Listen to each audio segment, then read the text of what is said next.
So I'm really, really pleased today to be able to talk with Dr. Marcus Papadopoulos, historian, analyst, and author of the new book, Rossiya, The Return of Russia to World Politics, which I can't recommend highly enough. It's a book that you can dip into and look at very good insights into Russia's global relationships, even with Israel, but with many other countries that are of great interest to everyone.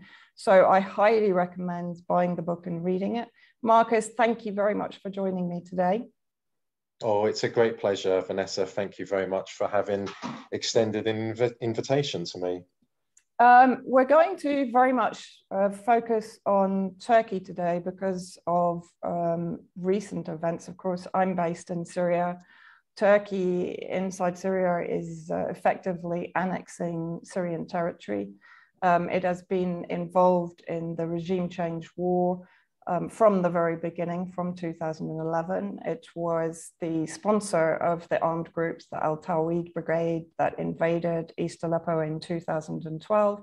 And it is now, in a very similar way, supporting, providing surveillance for and equipment for the armed groups dominated by Al-Qaeda in Idlib.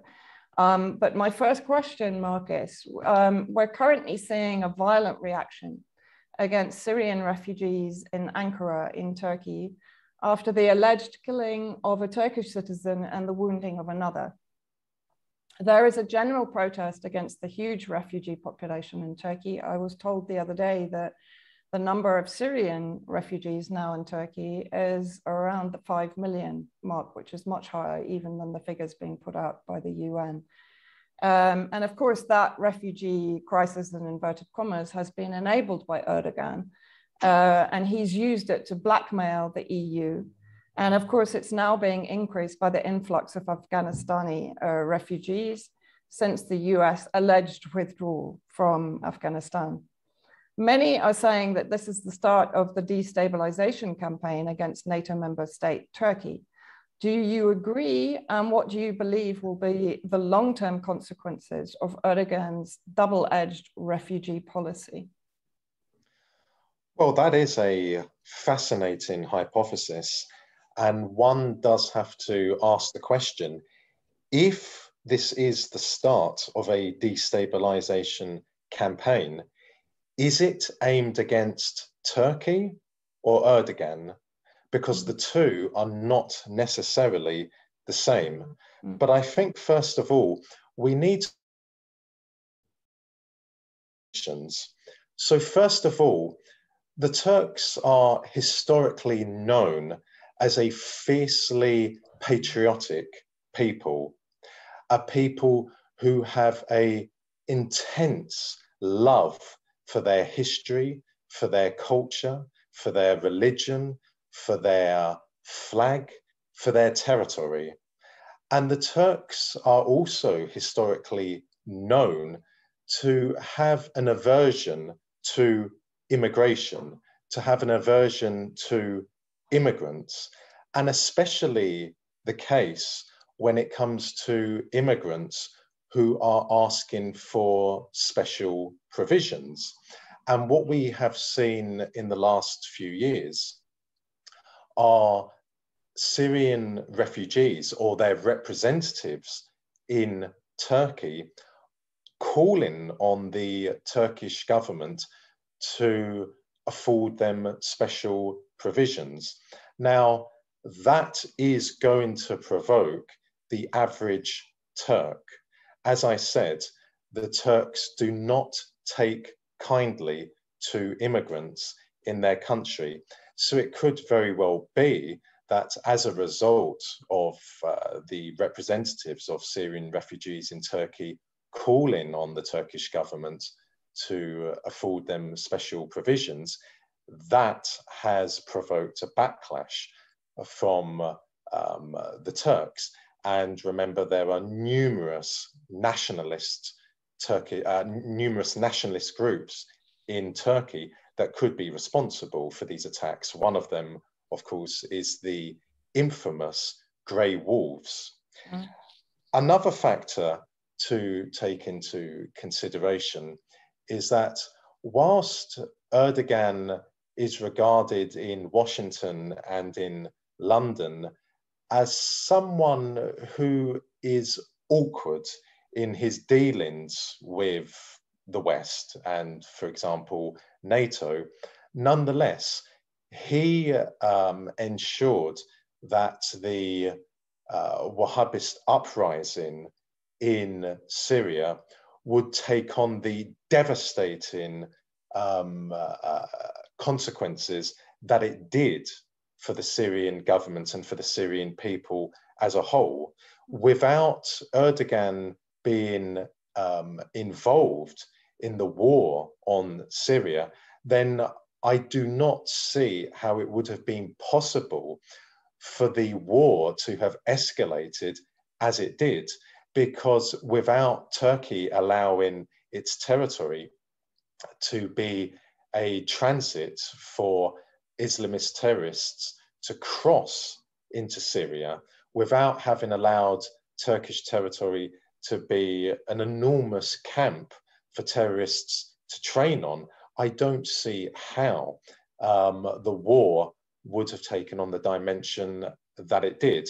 So in that respect, the American and British establishments would be very pleased with Erdogan. But on the other hand, Erdogan has taken actions in the last few years which have annoyed, which have frustrated the Americans and the British. So, for instance, his dealings with Russia. And his dealings with Russia do not amount to a genuine friendship between Turkey and Russia. On the contrary, but Erdogan is attempting to demonstrate to his audience, his core audience who vote for him in elections, that he is a strong, independent leader and he will not bow down to anyone wherever they are in the world, including in Washington and in London. And that has certainly annoyed the Americans and the British. So it is possible that if the attacks on Syrian refugees is not down to ordinary Turks wanting to see the back of these people, wanting them to leave Turkey and return to Syria, if it is part of a destabilization campaign, then I would argue it's not aimed so much at Turkey, it's aimed at Erdogan, because of course the Americans are very happy and the British are very happy to see the Turkish army illegally occupying parts of northwestern Syria along with Al-Qaeda. Why? Because wherever you find the Turkish army, you find American and British influence. But I certainly do believe that it's plausible to argue that whilst the Americans and the British are very happy to see a large part of Idlib being jointly occupied by the Turkish army and Al-Qaeda, nonetheless, Washington and London would like to see another leader in place in Turkey.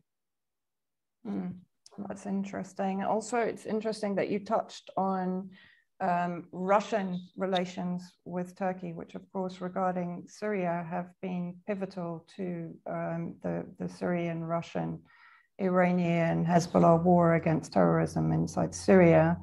And, you know, Russia to some degree, I believe, is thinking that it can wean Turkey away from NATO and into the non-aligned bloc.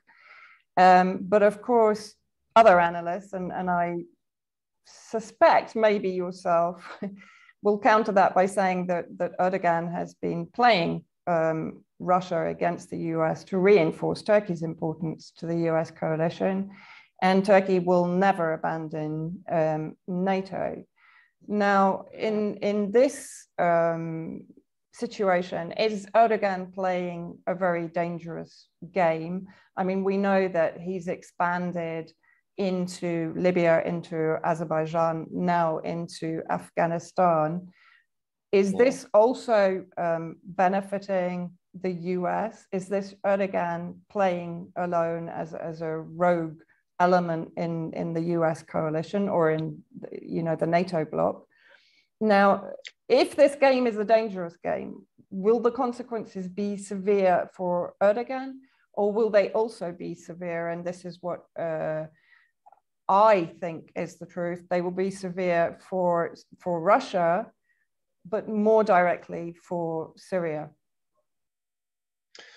Well, first of all, it should be said that Turkey and Russia are historic adversaries. They have been adversaries since the time of the Ottoman and Russian empires.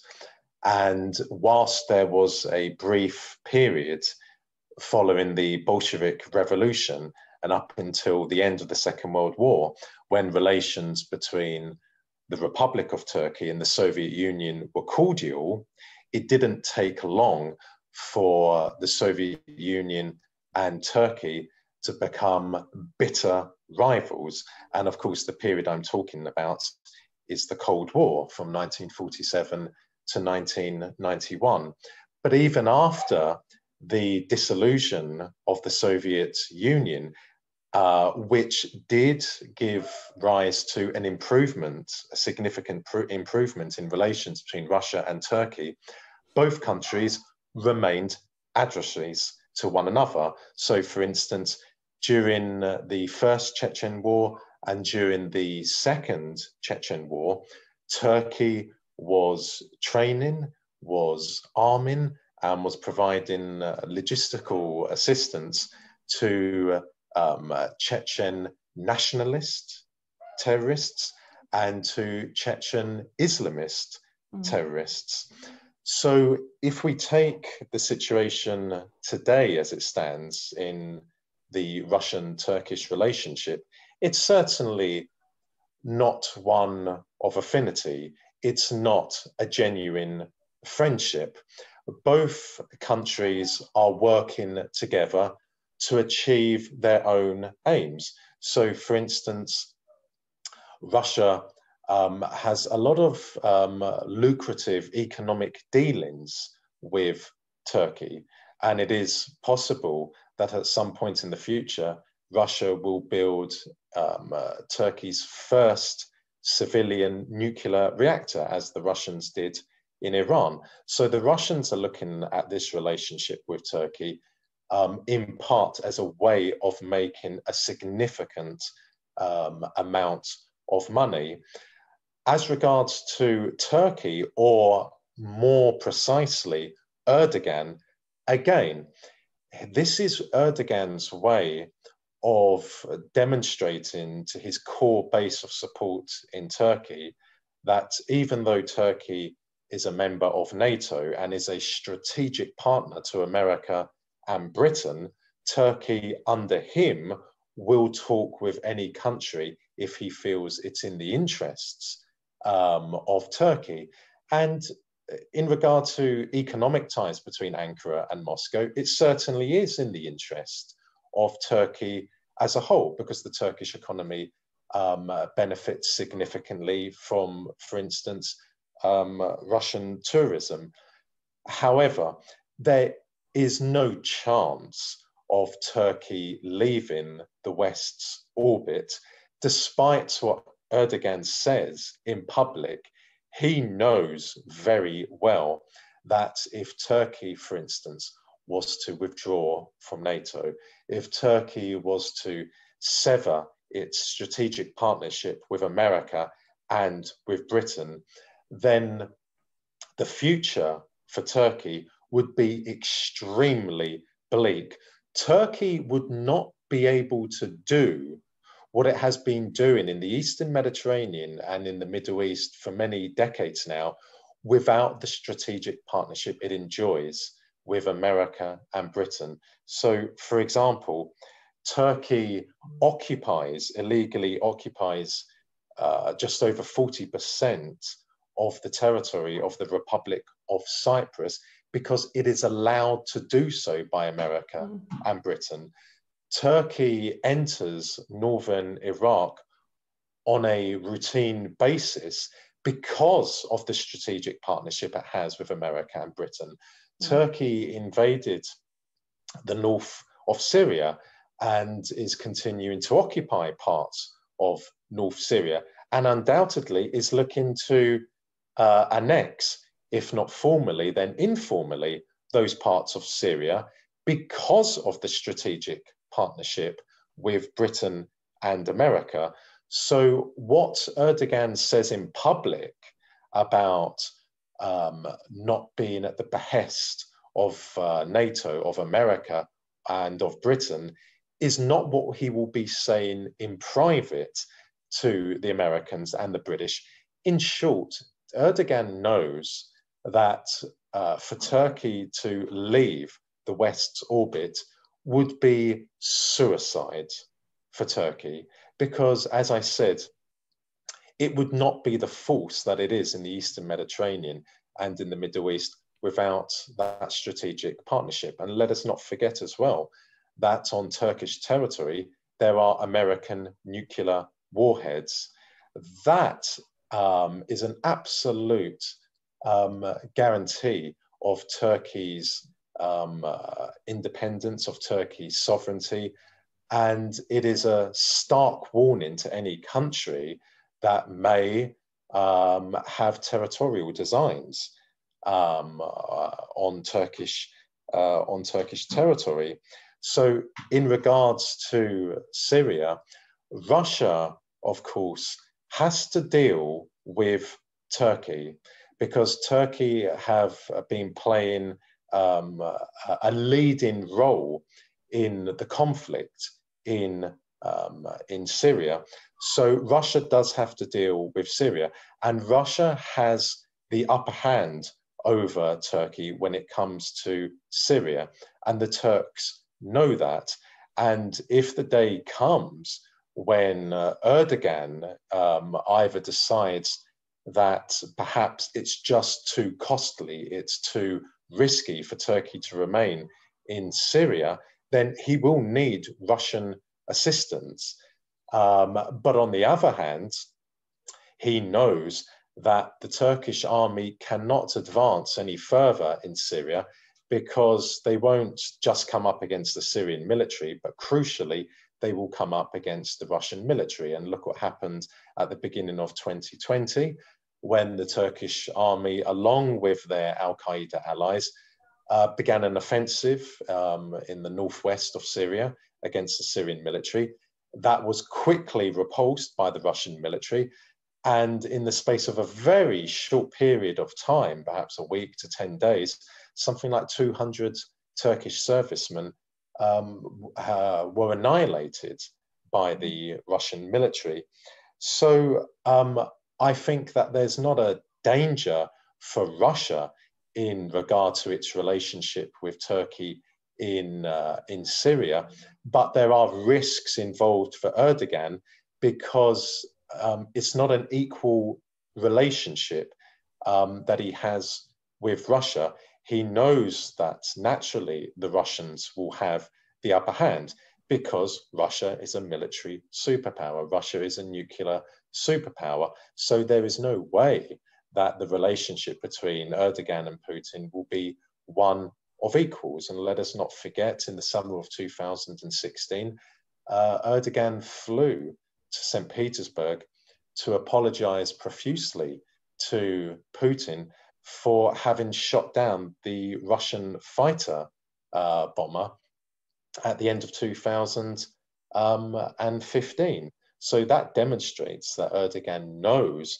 that Russia has the upper hand.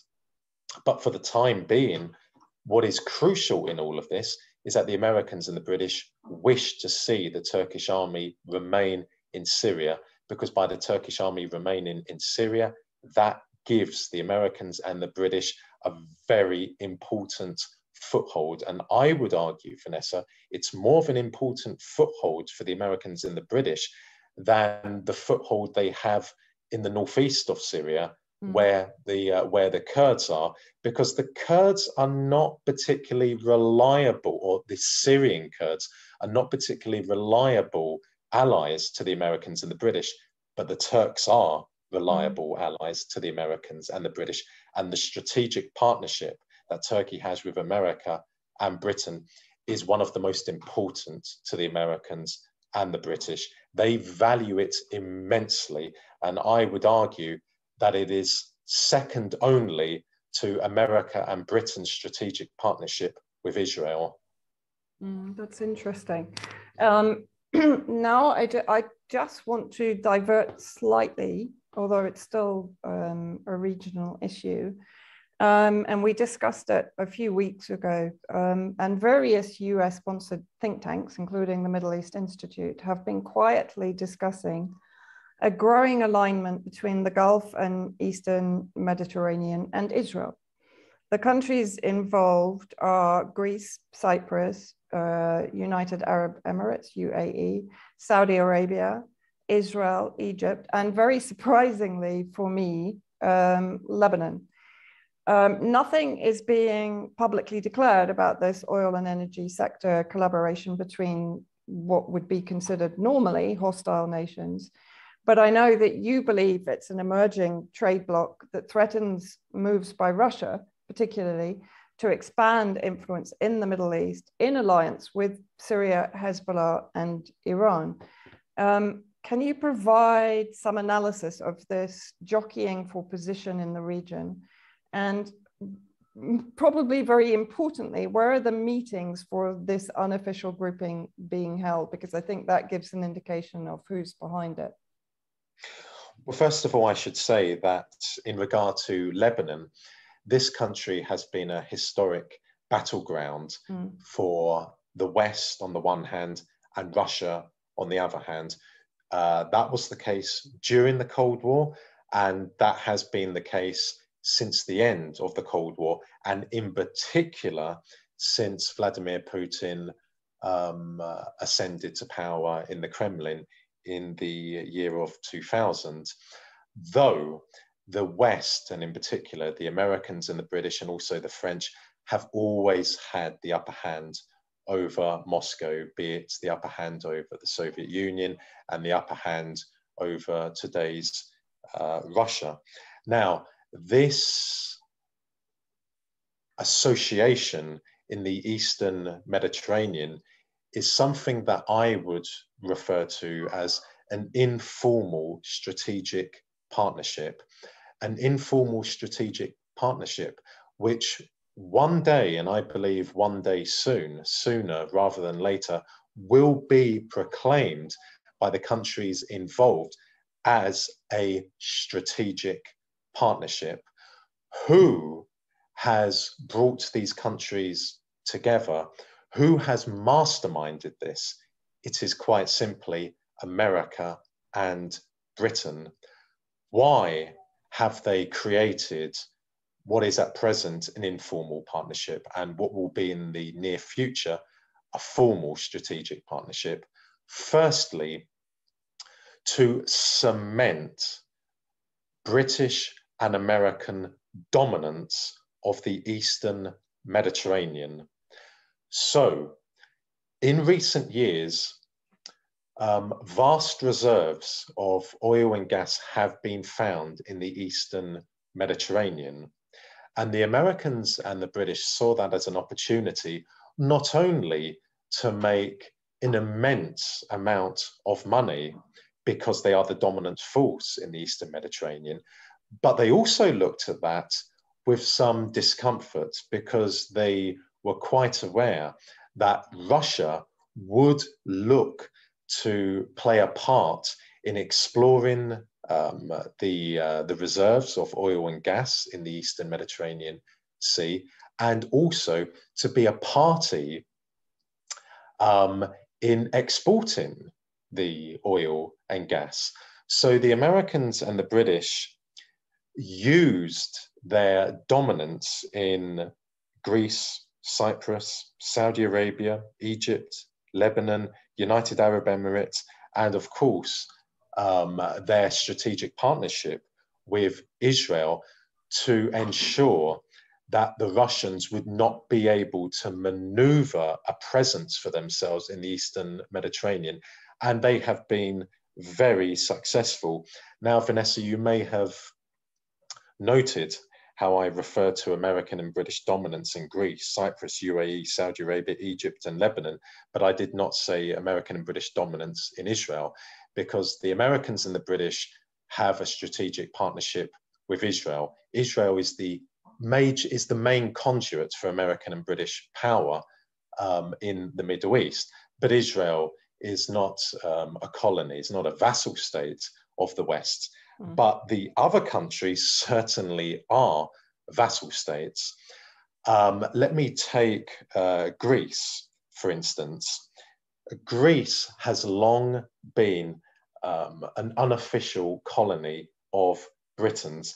Let me just run this past you, Vanessa.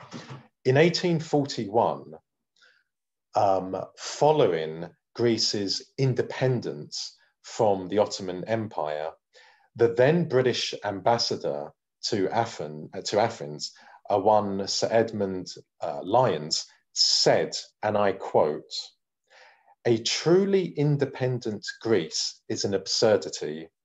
Greece can either be English or Russian, and since she cannot be Russian, it is necessary that she be English," end quote. Now, what he was referring to then was Russia's historic links to Greece because of the Orthodox faith. And the British at the time were concerned that Russia, Tsarist Russia, might be able to command a domineering presence in Greece, as the Russians were able to do decades later in Serbia, on the basis of the Orthodox faith, but also on the basis of Pan-Slavism. However, in Greece, the British were quite comfortable in being able to keep the Russians out of Greece. So Greece has long been in Britain's sphere of influence. So little wonder why Greece and Cyprus, because Cyprus, of course, was a colony of Britain's, and even though Cyprus was given independence by Britain in 1960, it was only ever nominal independence. It was only independence on paper. And it is certainly the case that the Greek establishment, that the Greek Cypriot establishment are servile collaborators to Britain. So it was very easy for the British and, of course, the Americans to involve Greece and Cyprus in this informal partnership in the Eastern Mediterranean. There's another reason for this informal partnership between Greece, Cyprus, Egypt, Lebanon, Israel, UAE, and Saudi Arabia. And it is a way to counter what I call the unofficial alliance between Russia, Syria, Iran, and also Hezbollah that has arisen as a result of the conflict in Syria, and more accurately, it has arisen as a result of Russian intervention, military intervention in Syria, because now the great British, American, Israeli, and Saudi alliance in the Middle East is facing a serious challenge from the informal alliance between Russia, Syria, Iran, and Hezbollah. And whilst I'm not saying that Western supremacy in the Middle East is going to be brought to an end by the informal alliance involving Moscow, Tehran, Damascus, and Hezbollah, nonetheless, it will limit the maneuverability of the British, the Americans, the Israelis, and the Saudis.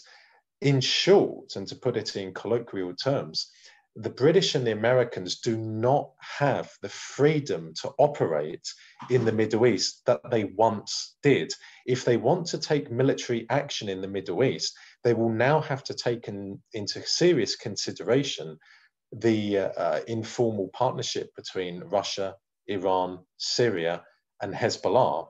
So this gathering in the Eastern Mediterranean between Greece, Cyprus, Lebanon, Egypt, UAE, and Saudi Arabia is not just to cement Western mastery in the Eastern Mediterranean, it is also to counter the informal alliance between the Russians, the Syrians, the Iranians, and Hezbollah.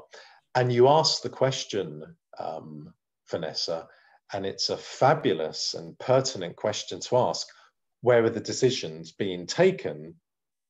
Well, I submit to you, Vanessa, that the decisions for this informal strategic partnership in the Eastern Mediterranean is being taken in Washington and in London, and no doubt in Tel Aviv as well, but principally in Washington and London. Why? Because they are the masters of this gathering. They have orchestrated it. It's their brainchild, and they have been emphatically successful, but then they always were going to be successful because countries, because Greece, Cyprus, Lebanon, Saudi Arabia, UAE, and Egypt have long been vassal states of the West. Egypt under Nasser was independent and sovereign, but of course, Egypt under Sadat eventually became essentially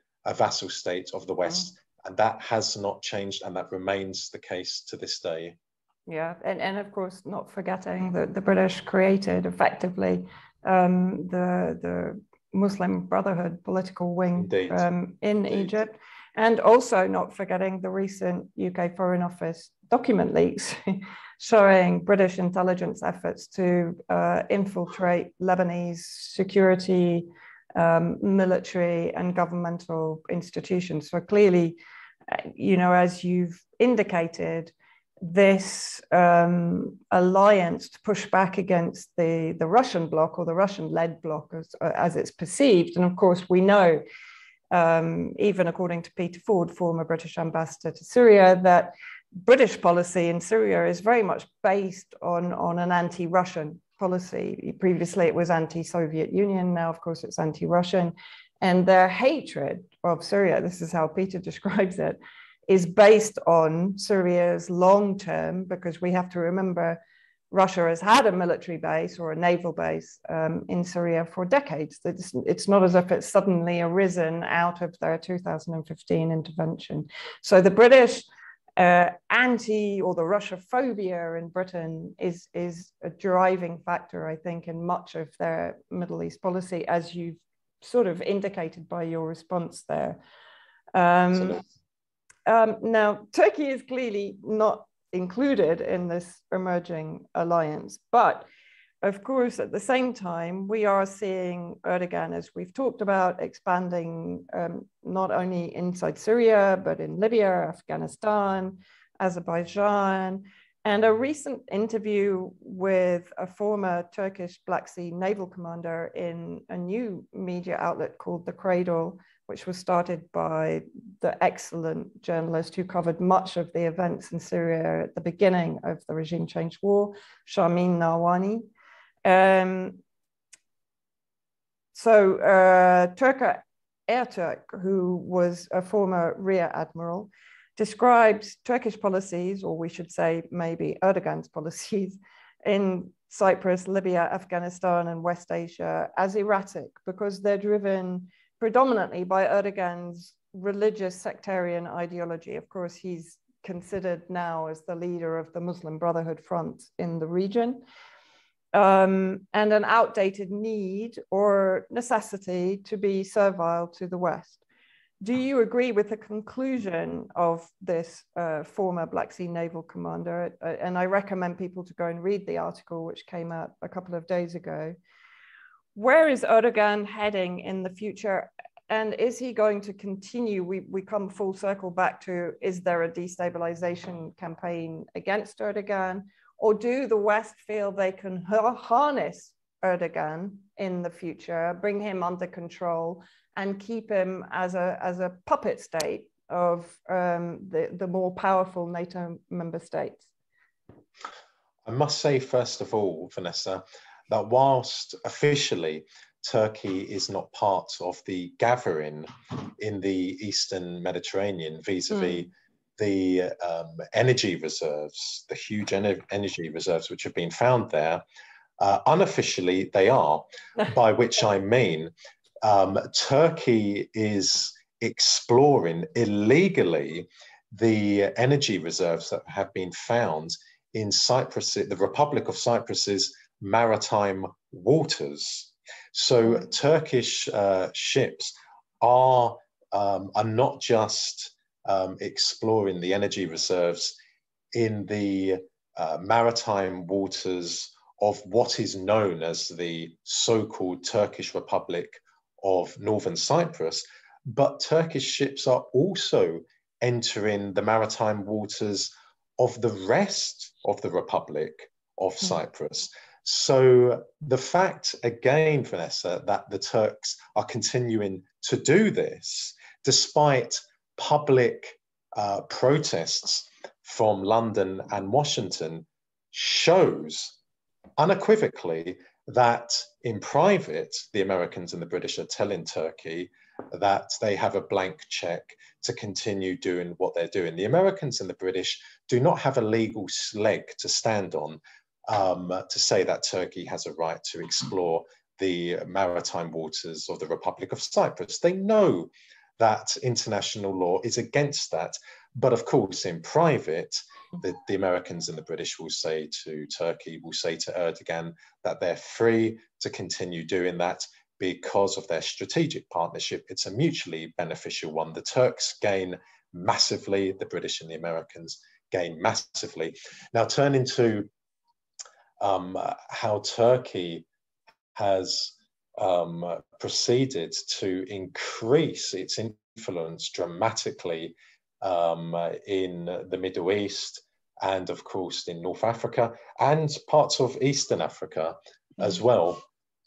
Is this in the interests of Turkey, or is this in the interests of Erdogan?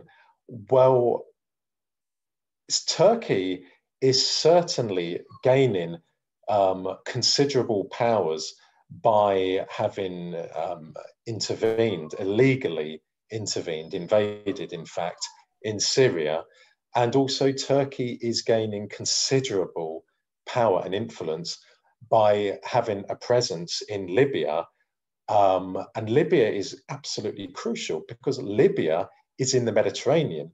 Libya is only a stone's throw away, so to speak, from Italy, from southern Europe. So certainly not just Erdogan, but other Turkish policymakers, Turkish senior military officials will look at this and will see it as a way of Turkish regional power and Turkish global power as a whole increasing dramatically. But on the other hand, there are many risks involved for Turkey. Turkey is not the Ottoman Empire, and Turkey never again will have an empire as it did during the Ottoman period. So what I'm driving at is this. It's all very well for Turkey to have a military presence in Syria, for Turkey to have a military presence in Libya. And indeed, the Turks are sending military officials to countries in Eastern Africa. But is that really sustainable in the future? Can the Turkish economy truly sustain this? And I'm of the opinion that once the Turkish economy was mightily impressive, the Turkish economy is in many ways a shadow of its former glory. And I don't believe that this is in the interests of Turkey to be spending vast sums of money year on year in Syria in particular, but also in Libya, because the Turks know, putting Erdogan aside, the Turks know that Turkey is surrounded by countries, by neighbors who despise them. And they despise them because of Turkish aggressive behavior in the past, but also in the present. So Turkey is despised by Greece. Turkey is despised by Bulgaria. Turkey is despised by Russia. Turkey is despised by Iraq. Turkey is despised by Armenia. Turkey is despised, of course, by Syria. Turkey is despised by Cyprus. So if Turkey ends up overstretching itself because of its adventures in Libya and in Syria, that can only be detrimental to the security of the Republic of Turkey. So there's no clear answer to your question. Is it Erdogan's interests, or is it not the interests of Turkey? I think in part, it's certainly Erdogan's interests. He certainly sees himself as an heir to the Ottoman Empire. In that respect, he's delusional because he will never have the powers that the rulers of the Ottoman Empire had. But on the other hand, Turkish influence and power is growing regionally. Can it be sustained in the future? I have serious reservations about that. But Turkey knows that it has neighbors who do look at Turkey and see Turkey as a problem, and a problem that ideally needs to be neutralized. Turkey's only neighbor who it has very strong relations with is Azerbaijan. That is the only country. And of course, because there's cultural reasons there, there's ethnic reasons there. And that takes me on to another matter, which I'll be very, very quick with, Vanessa. Azerbaijan, there is a reason why Israel has developed a very strong relationship with Azerbaijan, because of Azerbaijan's geographical position. The Israelis have considerable influence in Baku. Why? Because that enables them to observe very closely, exceedingly closely, Iran. That is why the Israelis have a very strong foothold in Azerbaijan. And that is why I've long said, Vanessa, that the arguments put forward by some people in the resistance that Israel is anti-Islam is a very simple-minded one. The Israelis are very happy to have relations with any country if it suits their interests, if it allows them to be the detrimental force that it is in the Middle East. The Israelis have an informal relationship with Saudi Arabia. They now have very formal relationships with UAE. And also Israel, despite there being tension between Erdogan and the Israeli leadership, Turkey and Israel have a very solid and a very important relationship which will survive Erdogan. And that's the crucial thing. Turkey and Israel are not enemies. They're not adversaries. There's no tension between Turkey and Israel, but there is tension between Erdogan and the Israeli leadership, but there is some tension between Erdogan and the Americans and Erdogan and the British. But no one should be under the illusion that Turkey and Israel are not allies, because my word, they are allies. They coordinated actions. They worked together to destabilize Syria, to try and bring down the Syrian governments. Absolutely. And, you know, I think I always look at the three strains of political, religious as secondary ideology of Ikhwan, the Muslim Brotherhood, Zionism, and Wahhabism. And actually, if you strip away the religious veneer, you have the same elitist, racist, terrorist ideology in all three. So for me, it's absolutely, and of course the British involvement in the creation or the formation of all three. And so therefore it's no surprise for me that they are in alliance regionally and globally, because of course Israel has been heavily involved in the Saudi war of aggression, genocidal war of aggression in Yemen. It has been providing direct military support, air support, equipment support for that war. It is involved. Of course, the recent admission from the former head of the army, the Zionist army, in 2019, I believe, his name escapes me right now, but that they gave direct support to the terrorist groups inside Syria, which was a surprise admission because, of course, previously they had only claimed that they had been offering humanitarian aid and hospital treatment for the armed groups, particularly in the south. So I'm not at all surprised by this. And of course, there was the recent involvement of Israel directly in CENTCOM and the announcement that they would be collaborating with, I can't remember the terminology, but pragmatic, that was it, pragmatic Sunni Islamic states. So yeah, you know, I totally agree with your analysis that Israel and Saudi Arabia and UAE are not enemies by any stretch of the imagination. They are allies. Yeah, absolutely, absolutely. Marcus, thank you so much. I would love to get you back on at some point to talk about China in greater depth and the role that perhaps it's going to play in the scenario that you've laid out for us today, because I think, you know, their role is also going to be pivotal in regarding the direction that everything's going to go in. We appear to be in a very transformational stage at the moment, which in many cases means we're living through total chaos, particularly regionally. But it will be really interesting to see, with all of this maneuvering and chess gaming that is going on, where we end up. And I'd love to get you back on to discuss the role of China in the future of the region and the global future, of course, with China's trade expansion into various continents. I would recommend everyone get Marcus's book, Arise Rossiya, The Return of Russia to World Politics. It's absolutely a must read. Thank you so much, Marcus, for coming on and providing us with, as always, your incredibly in-depth perspective and analysis. I really appreciate it. It's been an absolute pleasure, Vanessa, and I would be delighted to come back on in the future. Thank you so much. Have a good day. Thank you very much.